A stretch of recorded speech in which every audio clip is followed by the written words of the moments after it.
The yields, and I'll recognize the gentlelady from New Mexico, Ms. Stansbury, for your 5 minutes of questioning. Thank you, Mr. Chairman. Chief Schultz, thank you so much for being here today.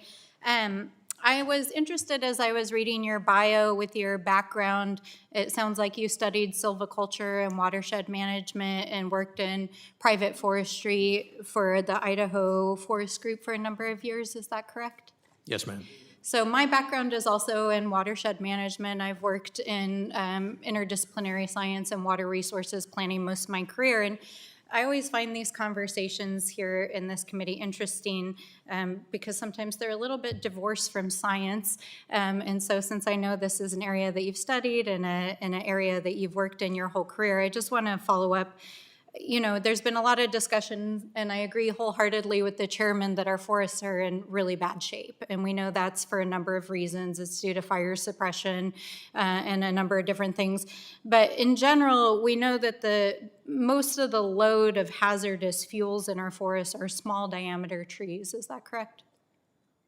Mr. Chairman, Ms. Stansbury, yes, a lot of that it's biomass, right? It's small Right. diameter trees, it's brush. A lot of that is the fuels. Yes, ma'am. And since you worked in private forestry, you know that small diameter is really difficult to turn into timber products. In fact, you work for a company that was in the timber product industry. And in New Mexico, it's a big problem for us, right? Because we have a lot of mills that have gone out of business, but there's also not a lot of large timber trees left. And we need to deal with hazardous fuel loads to deal with a fire hazard, but it's really difficult to get these small diameter fuel loads to market to be beneficial timber products. Is that correct?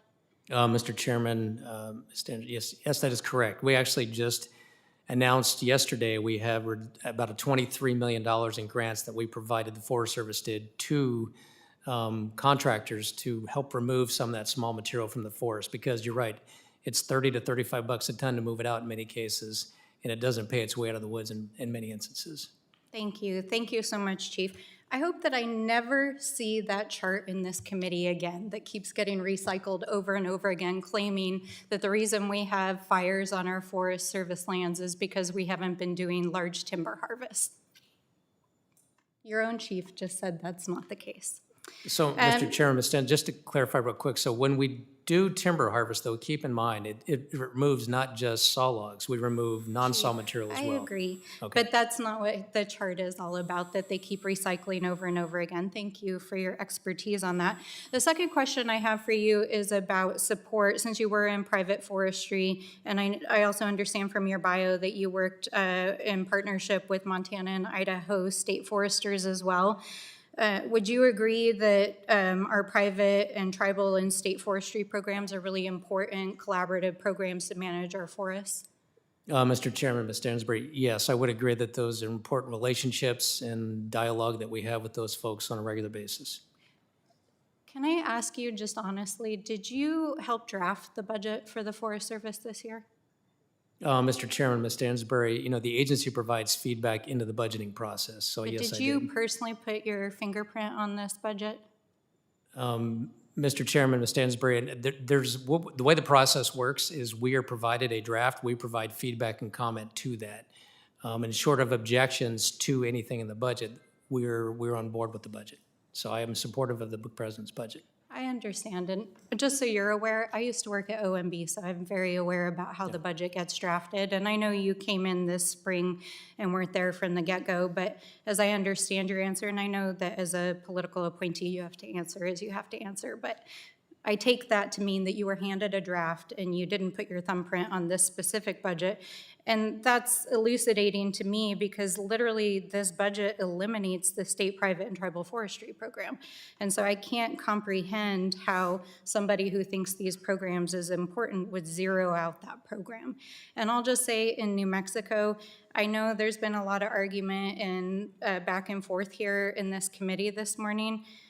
The federal workforce in the Forest Service in New Mexico is understaffed, underpaid, underappreciated, and they're not able to do their jobs right now. I can tell listening to you that you're a leader who cares and that you care about this industry. And I hope that in your time in service here in the federal government, you'll help to rebuild the workforce that we need and support the folks in the field who we absolutely need to carry out all the missions of the Forest Service. So thank you for your time, and with that, I yield back. Gentlelady yields back. Mr. Chairman, Ms. Stansbury, I'll just comment on that real quick. So I have spent the better part of the last 5 months traveling the country, meeting with employees all over the country. I was in Colorado Springs last week. I've been to Alaska. I've been to Idaho, Montana, Wyoming. This notion that somehow we aren't supporting employees is not accurate, just so we're clear for the record. We are supporting employees. There has been reductions, as been stated, but it's also because we had to balance our budget. There was an opening comment about a $750 million hole, which is true. We walked into that. So there have been efforts that we have put in place. But what we're doing, just so the committee is clear on this, there are the administrative bureaucracy that we have created within the Forest Service. We call it last 5, 10, 20 years. You go back.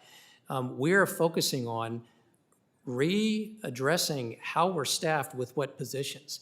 So our focus is the people that are on the ground doing the work. If we have mid-level management positions, we're looking to put those folks on the ground doing the work of the public. So we have 30,000 employees. I just want people to realize we have 30,000 employees in the Forest Service right now. So to suggest that we don't have enough, I take umbrage with that. And what I would say is that any one office that you talk to, which I talk to a lot of offices, and I do hear anxieties. People are anxious about what has happened. They're worried about doing their work. But we also have to look at how do we reform the process that we do our work, and how do we make sure that the people on the ground are supported with the right level of staffing. It might be we have to move someone from a mid-level management position to doing the work on the ground. And that's the piece that we're going through right now. Mr. Chairman, may I just respond quickly since this is specific to New Mexico? I would love to invite you to New Mexico to come meet with our forestry folks. That would be very, very helpful. I understand your overall mission, but you all have lost over 4,000 people who took the deferred retirement, and 3,000 people were doged, and there is still a culture of fear in the rank and file on the ground. You may not feel that at your level, but they are telling us that when we're out in the field. So I hope you'll take that to heart, because your employees need you to be a good leader for them. Gentlelady yields.